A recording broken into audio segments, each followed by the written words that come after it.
Pepper தூக்கலாம் ஒரு ஆபாயம். நீங்கெல்லாம் சம்பாதித்து கடை தந்தீங்களா இல்ல சண்டை போறது கடை தந்தீங்களாடா? என்ன சாக்கடைக்கு எப்படா அம்மா வீட்டுக்கு ஓடலாம் இருக்கா மச்சான்?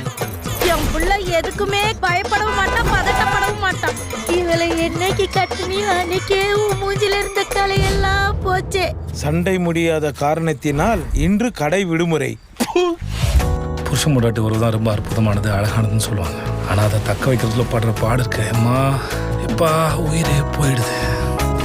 எதுக்கா 3 மாசம் பிரிஞ்சிருந்தீங்க? அப்படி என்னதாங்க பிரச்சனை? ஐயோ யோ யோ யோ ஐயோ ஐயோ அடே